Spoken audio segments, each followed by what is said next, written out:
बहुत शुक्रिया शमसुल इस्लाम साहब, प्रोग्राम के लिए आपने वक्त निकाला। ये एक सिलसिला चल पड़ा है कि ये पाकिस्तान में हर साल एक रिवायत बनती जा रही है कि रमज़ान से 2-3 रोज़ पहले कीमतों में खुद इजाफा कर दिया जाता है, फिर वो सिलसिला रमज़ान मुबारक में भी जारी रहता है। तो ये हमारी प्राइस कंट्रोल कमेटीज़, हमारी हुकूमत, ये क्यों इससे बिल्कुल इन्होंने आंखें फेरी हुई हैं?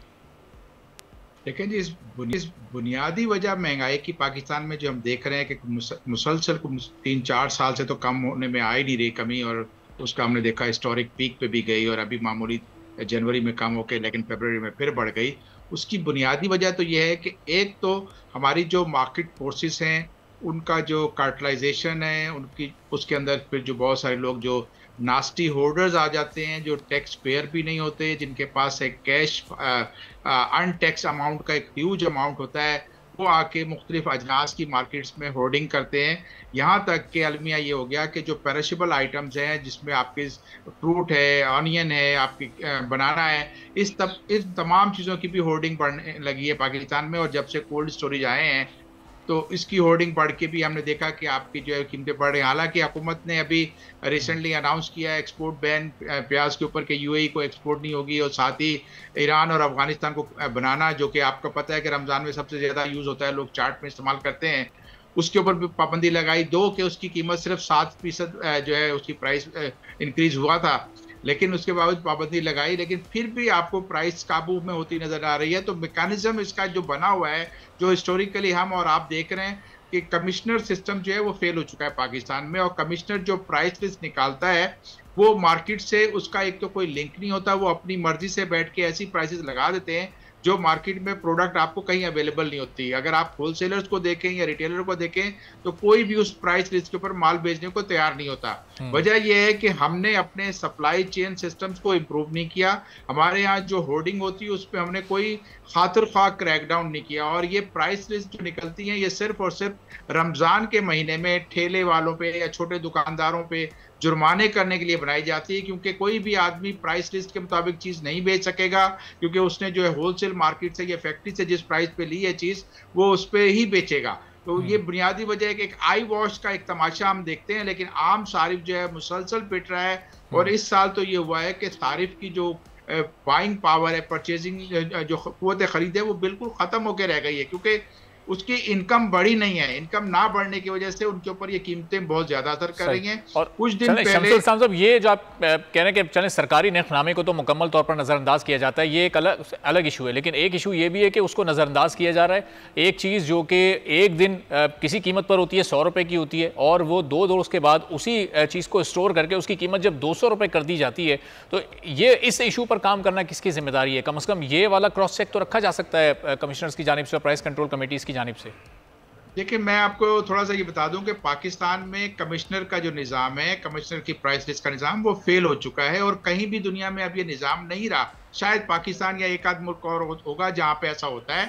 हमने अपनी मार्केट को एक डिमांड एंड सप्लाई पे चलाना होता है। अगर आपकी जो होर्डिंग और स्मगलिंग के ऑर्डिनेंस बने हुए हैं तो उसके ऊपर अमल क्यों नहीं होता? आपके पास जो है अगर ज़ख़ीरा अंदोज़ी करते हैं तो ये उनका काम है, जो कंसर्न डिपार्टमेंट है वो सिर्फ प्राइस लिस्ट निकालते हैं। और साथ ही आप देखें एक और बहुत बुनियादी वजह जिसमें इस महंगाई का जिम्मेदार स्टेट बैंक खुद है, क्योंकि उनको भी इससे जो है इन्फ्लेट करके इकोनॉमी को टैक्स मिलते हैं। अब आप देखें कि 30% की अगर आप एफबीआर की कलेक्शन में ग्रोथ आई है तो उतना ही इन्फ्लेशन हुआ है पिछले 1 साल के दौरान। तो इस चीज को भी चेक करना पड़ेगा कि जो पैसे की सप्लाई है वो भी बहुत ज़्यादा बढ़ चुकी है। फिर लिसिट वे में जो कारोबार होता है वो कम होता जा रहा है। जो टैक्स नहीं पे करते उनको आपने छूट दे दी है। तो आपको एक सिस्टम को इम्प्रूव करना होगा, और फ्री मार्केट जो है जिसमें आपकी डिमांड एंड सप्लाई पे काम चले उसको लाना होगा। हम अगर जब तक ये सिस्टम बनाते रहेंगे, ये पुराना कमिश्नरी निज़ाम, वो कभी भी कामयाब नहीं होगा। और मैं और आप रोजाना कभी दाल, कभी चीनी, कभी आटा,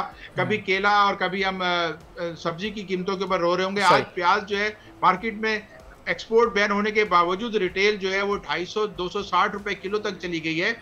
खरबूजा जो कल तक आपका 120 रुपए किलो था, आज वो 200 रुपए किलो कह रहे हैं। तो ये ऑल ऑफ सडन प्राइस बढ़ी नहीं है। बिल्कुल शमसुल साहब, ये प्याज वाले मामले की तरफ में आ रहा था कि जब ये एक्सपोर्ट पर पाबंदी नहीं लगी थी तो उस वक्त ये कीमत थी 200 220। एक्सपोर्ट पर पाबंदी लगने के बाद तो यहाँ कीमत कम होनी चाहिए थी, वो 150 140 130 पर आनी चाहिए थी, लेकिन वो बढ़कर 250 से भी ऊपर पहुंच गई। तो ये अब इसमें कौन जिम्मेदार है? पॉलिसी पर तो इंप्लीमेंट कर दिया गया, लेकिन कीमतों पर कौन अमल दरामद करवाएगा?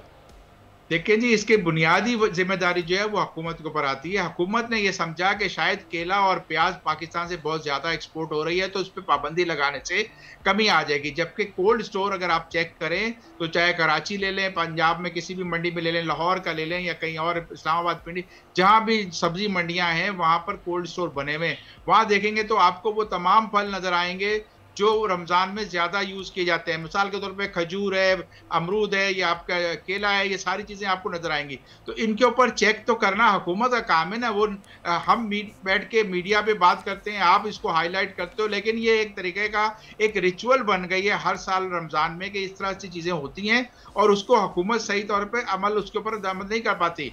हमने सुना था कि फार्मर्स मार्केट बनेगी, जो आपकी एक कॉन्सेप्ट था कि जी बीच में से मिडल मैन आड़तिया को ख़त्म किया जाएगा, उसके ऊपर अमल दरामद नहीं किया गया। हालांकि ये बहुत अच्छा आइडिया था। दुनिया में आपके जो मार्केट्स हैं उसमें हॉकर सेंटर्स का कॉन्सेप्ट होता है, उसके अंदर आपके फार्मर्स की मार्केट्स होती हैं। हमारे पास वो सब कुछ है। हम फार्म से लाकर मंडी तक चीज़ें लाने के लिए हम स्टोरेज भी प्रॉपर नहीं करते, वहाँ वेस्टेज भी करते हैं। फिर हम मिडल मैन को, जो आड़ती हैं, जो आपके जो ज़ख़ीरा अंदोज़ है, उनको फ्री हैंड देते हैं और क्रैक डाउन के लिए सिर्फ रिटेलर्स पे, पुश कार्ड पे हम जाके कार्रवाई करते हैं, जिससे कीमतें कम नहीं होती। आपने बैन करने से एक्सपोर्ट पहले देखना था कि एक्सपोर्ट बैन होने से पहले ही बनाना जो है बहुत बड़ी मिकदार में ज़ख़ीरा अंदोज हुआ है, किया गया है, उसकी कोल्ड स्टोर में रखा गया है और रमज़ान से पहले ही 200 रुपए से ऊपर के केला बिक रहा था। आज तो वो मार्केट में नज़र ही कहीं नहीं आया। इसी तरह से जो चीज़ें आपकी दीगर खाने पीने की चीज़ें हैं उनमें भी यही आर्टिफिशियल एक माहौल बनाया जाता है। साथ ही रमज़ान से पहले हमने देखा कि एक पैनिक बाइंग स्प्री करने की कोशिश की गई कि मार्केट में शटर डाउन, होलसेल मार्केट में शटर डाउन की एक झलक दिखाई गई कि हम इससे शटर डाउन कर देंगे तो लोग पैनिक में आके बाइंग करें। एक और चीज़ पाकिस्तान में होती है, वो ये है कि हमने आप देखा है कि बहुत से लोग, सफ़ेद पोश लोग, राशन बना के लोगों को बांटते हैं। ये एक और एडिशनल डिमांड आ जाती है मार्केट के ऊपर। हमने अगर लोगों को, सफ़ेद पोश लोगों को कुछ रकम दे दी जाए या उनका कारोबार सेट कर दिया जाए, उनको किसी न किसी रोजगार के एक बना दिया जाए, तो वो बेहतर है, बजाय इसके कि हर साल अगर हम करोड़ों रुपए खर्च करके और राशन के पैक बना के और अपने घरों के आगे लाइन लगा के एक नमूद दिखाते हैं, एक शोबाजी, एक शो ऑफ करते हैं, तो वो तो ज्यादा नामुनासिब चीज है, बल्कि वो मार्केट में एक डिस्टॉर्शन होती है। रमजान में आपकी डिमांड बढ़ती है लेकिन इतनी ज्यादा नहीं बढ़ती जितनी आपकी शॉर्टेज क्रिएट की जाती है आर्टिफिशियली। आपकी पाकिस्तान के अंदर जो है, कराची का खासतौर पर जिक्र करूंगा, आप कहीं भी मार्केट्स में जाके देख लें, वेयर हाउसेज जहाँ बने हुए वो आपको छोटे छोटे खोखे होंगे, लेकिन उसके पीछे उनके बाद बहुत बड़े वेयर हाउस होते हैं जहाँ पर वो स्टोर करते हैं। सही। तो शमसुल साहब, एक इस सिचुएशन में एक आम सारिफ जो है, कंज्यूमर जो है, ज़ाहिर है पिस्ता तो वो ये पूरा बोझ उस पर आता है, तो अब उसकी आवाज़ उठाने वाला, उसके लिए कोई ऐसा काम, रिलीफ का कोई मदद करने वाला इस वक्त कोई भी इसका मतलब मौजूद नहीं है, बिल्कुल बेयारो मददगार है वो और हालात के रहमो करम पर है।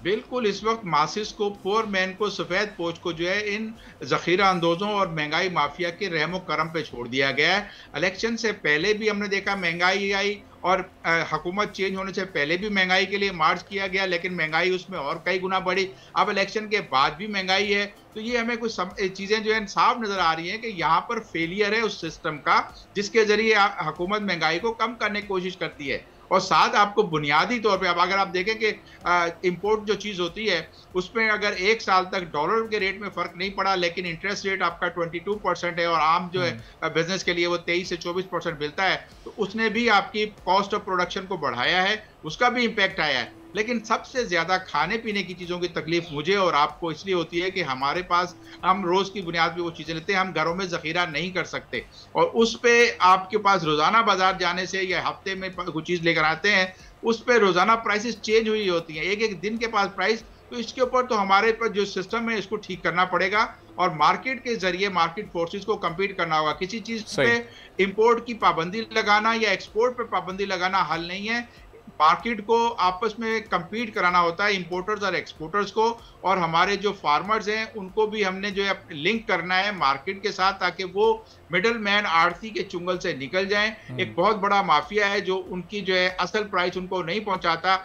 मैं आपको मिसाल देता हूं प्याज की, कि प्याज में जब ऑक्शन होता है तो रुमाल डाल के और उसको हाथ नीचे से आपस में तय मिलाते हैं, और जिससे प्राइस होती है वो ना मुझे पता है देखने वाले को, ना ग्रोअर को पता चलता है। वो आड़ती की मर्जी है कि वो उसको क्या प्राइस देता है। तो इस तरह की चीजें हैं, ये खत्म होनी चाहिए। अब तो मार्केट में एक दुनिया तरक्की कर गई है, कहीं भी ऐसी कीमतें निकाली नहीं जाती और चीजों को सस्ता होता है। दुबई आप देख लें और दूसरे मुल्क देख लें जहाँ कुछ पैदा नहीं होता, वहां हमसे ज्यादा चीजें सस्ती हैं। तो इसका मतलब है कि वहां पर एडमिनिस्ट्रेशन जो है वो साइंटिफिक वे में काम कर रही है, वहां मार्केट नेचुरल फोर्सेस पे चल रही है, यहाँ मार्केट जो है माफियाज के हाथ में। ठीक है, बहुत बहुत शुक्रिया।